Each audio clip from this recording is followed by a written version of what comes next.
estas probabilidades, como podemos ver para el día de mañana, iniciando nuestro fin de semana, valores mínimos de 22 y se van a extender. What's happening, people? So our first story of the day is of a lady, Yanet Garcia. Now, whether the weather is good or whether it's bad, people ain't caring as long as she's telling their forecast. Like, she's this Mexican weather woman, and when she turns sideways, all you see is blah blam. No, it's not even just blah blam. It's like blah blam.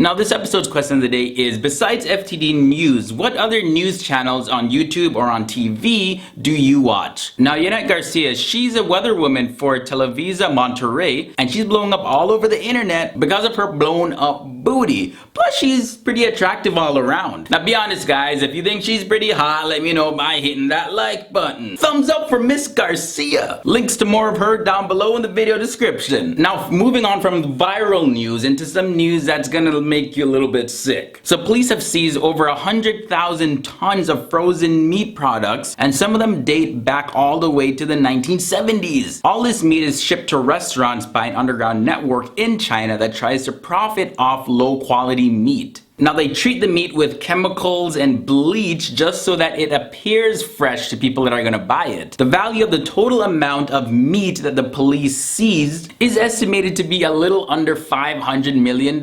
So people be selling you raw, disgusting, dirty old meat that you learn about probably in history class, and they sell it to you like it's new. Nasty. Now check out this guy, 10 years old Xavier Elliott. He spent a lot of his free time sewing clothes for the homeless people. Yeah, he's 10 years old. He spends his pocket money to buy fabrics and materials for the clothes. Now, a little bit of background on his family life. When his father returned home from the military service in Iraq, he was diagnosed with post-traumatic stress disorder, and Xavier and his family had to spend a lot of time in different homeless shelters. But now his family has a permanent home. He saw the need before when he was in the homeless shelters and stuff. So he says, you know what? I gotta give back to those people because I know what it's like to be in that situation. Most people get cold in the winter and they don't have clothes and they can't wash it or anything, so that'd be nice to give them more clothes. And this is pretty awesome, you know. This guy is definitely the feel-good hero of the day. It's great to see that even young children like this can be going the extra mile to do something positive. But I can't say the same for the kids in our next story. Police were called after a 13-year-old kid in London stabbed another 14-year-old boy near the school. Like, look at this picture of the knife. That is a deadly thing. Now imagine you're a parent and you hear the news that your child was stabbed. Or even finding out that it was your child that did the stabbing anyways. Luckily, the stabbing wasn't life-threatening, but it could have been. Like, what were they fighting about anyways? Who had the most armpit hair after hitting puberty? Like, 13 years old. Like, shouldn't you be doing other things? Staying out of trouble? Playing with Pokemon cards or something? I don't know, do 13-year-olds still play with Pokemon cards? I don't know. But anyways, guys, that was my 5 cents in what's going on in the news. Last time I asked you what makes you stand out over everybody else, and this is what you guys said. This is what makes you unique. Remember, you can find me on the social media, Facebook, Twitter, and the